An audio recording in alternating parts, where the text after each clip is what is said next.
জয় বাংলা। আমি বাংলা পক্ষ সাধারণ সম্পাদক গর্গ চট্টোপাধ্যায়। শিক্ষক নিয়োগ দুর্নীতি ও ২৬,০০০ শিক্ষকের চাকরি বাতিল ইস্যুতে বাংলা পক্ষের যে অবস্থান, আমি সেইটি প্রতিটি বাঙালির কাছে জানাতে এসেছি। আমি বিবৃতিটি পড়ছি। ২০১৮ সালে বাংলা পক্ষ সংগঠন শুরুর পর থেকেই শিক্ষক নিয়োগ দুর্নীতির বিরুদ্ধে সরব, এসএসসি হোক বা টেট। ২০১৯ সালে যখন ধর্মতলায় প্রেস ক্লাবের সামনে এসএসসির যোগ্য চাকরি প্রার্থীরা ধর্ণা শুরু করে, তখন টিভি মিডিয়া ছিল না, কিন্তু বাংলা পক্ষ সেই ধর্ণা ও অনশন মঞ্চে ছিল। আজ শিক্ষক নিয়োগ দুর্নীতি নিয়ে বাজার গরম করা অনেক নেতা পার্থ চট্টোপাধ্যায় দুর্নীতির আমলে শাসক দল তৃণমূলের পদ আলো করেছিল, কিন্তু বাংলা পক্ষ শুরু থেকেই পথে ছিল দুর্নীতির বিরুদ্ধে, ধর্ণা মঞ্চে বারবার উপস্থিত হয়েছে।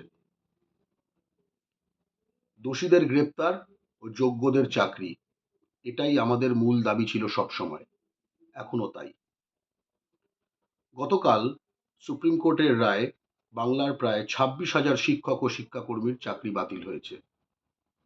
বাংলার যোগ্য মেধাবী ভূমিপুত্রদের জীবন নিয়ে ছেলে খেলার দায় তৃণমূলের রাজ্য সরকারকে নিতে হবে। বাংলার রাজ্য সরকারি শিক্ষা ব্যবস্থায় এই নিয়োগ দুর্নীতির প্রচণ্ড নেতিবাচক প্রভাব পড়ছে। অভিভাবক, পড়ুয়া, শিক্ষক সমাজ ও সরকারের মধ্যে অবিশ্বাসের বাতাবরণ তৈরি হয়েছে। এটা বাংলার স্কুল শিক্ষার বিপুল দীর্ঘমেয়াদী ক্ষতি করছে বা করবে বলে আমাদের আশঙ্কা। গতকাল রায়ের ফলে অনেকগুলি যোগ্য বাঙালি শিক্ষকের চাকরি গেছে। সুপ্রিম কোর্টের তথ্য অনুযায়ী ২০১৬ সালের এসএসসি পরীক্ষার মাধ্যমে 9-10 ক্লাসের জন্য নিয়োগপ্রাপ্ত শিক্ষকের সংখ্যা ১১,৬১০, যার মধ্যে অযোগ্য হিসেবে চিহ্নিত হয়েছে মাত্র ৮.৫%, অর্থাৎ ৯১.৫% শিক্ষক যোগ্য, কিন্তু তাদেরও চাকরি বাতিল হয়েছে। এটা অন্যায়। ১১-১২ ক্লাস 11-12 ক্লাসের জন্য নিয়োগপ্রাপ্ত শিক্ষকের সংখ্যা ৫,৫৯৬, যাদের মধ্যে মাত্র ১৪.৪৭% অযোগ্য হিসেবে চিহ্নিত হয়েছে, মানে ৮৫%-র বেশি যোগ্য। ক্লাস 9-10-এর জন্য চাকরি পাওয়া ৯১.৫% যোগ্য শিক্ষকের প্রতি অন্যায় হয়েছে, এবং ক্লাস 11-12-এর চাকরি পাওয়া ৮৫% যোগ্য শিক্ষকের সাথে অন্যায় হয়েছে। এই যোগ্য শিক্ষক ও যোগ্য শিক্ষাকর্মী যারা আছেন, তাদের সম্পূর্ণভাবে পাশে আছে বাংলা পক্ষ। তাদের চাকরি বাতিলের তীব্র বিরোধিতা করছি আমরা। এই প্রায় ২০,০০০ যোগ্য মেধাবী বাঙালি শিক্ষকদের কি দোষ? তাদের সাথে এই অন্যায় হবে কেন? সুপ্রিম কোর্টের রায়ের পরিপ্রেক্ষিতে বাংলা পক্ষর কিছু স্পষ্ট বক্তব্য ও দাবি। ১. সমস্ত যোগ্য শিক্ষক ও শিক্ষাকর্মীদের চাকরি ফিরিয়ে দিতে হবে। যোগ্যদের জীবন নষ্ট করার অধিকার কারোর নেই। কেন্দ্রীয় আধা সেনা নিয়োগ দুর্নীতিতে ৬০%-র বেশি ছিল জাল প্রার্থী। ডাক্তারি প্রবেশিকা পরীক্ষা নিটে ব্যাপক দুর্নীতি ধরা পড়েছে। কোনো ক্ষেত্রেই পুরো পরীক্ষা বা প্যানেল বাতিল হয়নি।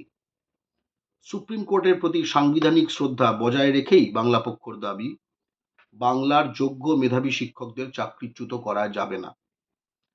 আইনি প্রস্তুতি নিয়ে সুপ্রিম কোর্টে বর্তমান রায়ের বিরুদ্ধে রিভিউ পিটিশন দায়ের করতে হবে। ২.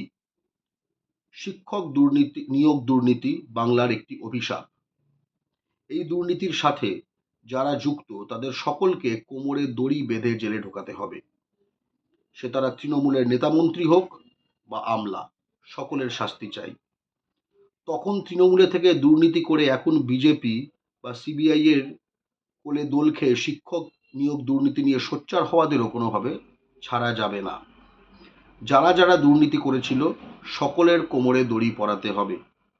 এটা যে এখনো করা হয়নি, এটাই আশ্চর্যের, এবং তদন্তকারী সংস্থা সিবিআই এর মোটিভ সম্বন্ধে প্রশ্ন তুলে দেয়। আমরা উত্তর চাই, সত্য চাই, দলমত নির্বিশেষে অপরাধীদের বিচার ও শাস্তি চাই। ৩. বিরোধী দলনেতা শুভেন্দু অধিকারী দাবি করেছেন যে বিজেপি 2026 সালে ক্ষমতায় এলে যোগ্যদের লিস্ট তারা সুপ্রিম কোর্টে জমা দেবে। অর্থাৎ যোগ্যদের সম্পূর্ণ তালিকা বিজেপির কাছে আছে। সেই তালিকা তারা সিবিআই বা সুপ্রিম কোর্টে জমা করেনি কেন? সেই লিস্ট অনুযায়ী সকলের চাকরি ফিরিয়ে দেওয়ার দাবি উঠুক। 4, যারা ইতিমধ্যে অযোগ্য বলে চিহ্নিত হয়েছে তাদের জেরা করে কোন কোন দালাল বা নেতাকে টাকা দিয়েছে সেই লিস্ট সর্বসমক্ষে প্রকাশ করতে হবে। এই তথ্য প্রতিটি বাঙালির জানার অধিকার রয়েছে। এটাই তো তদন্তকারী সংস্থা সিবিআই এর কাজ ছিল।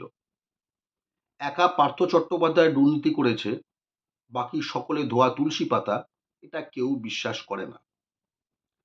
সেই সময় যারা বিভিন্ন জেলায় তৃণমূলের হর্তাকর্তা বা মন্ত্রী ছিল, যাদের অনেকেই এখন বিজেপিতে, বর্তমান দলীয় পরিচয় নির্বিশেষে সেই তৃণমূল হোক বা বিজেপি, তাদের মুখোশ উন্মোচন দরকার।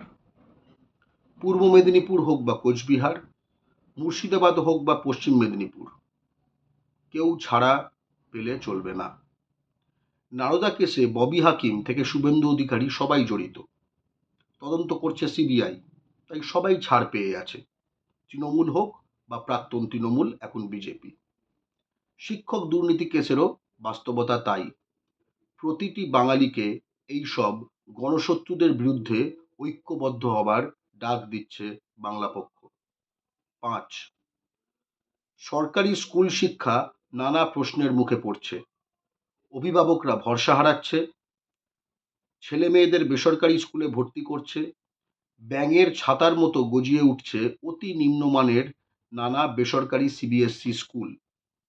সরকার দ্রুত পদক্ষেপ করুক যাতে ধীরে ধীরে সরকারি শিক্ষা ব্যবস্থার প্রতি মানুষের আস্থা ফেরে। 6, সমস্ত শূন্য পদে দ্রুত ও স্বচ্ছভাবে শিক্ষক নিয়োগ করতে হবে, কোনো আর্থিক লেনদেন চলবে না। জয় বাংলা।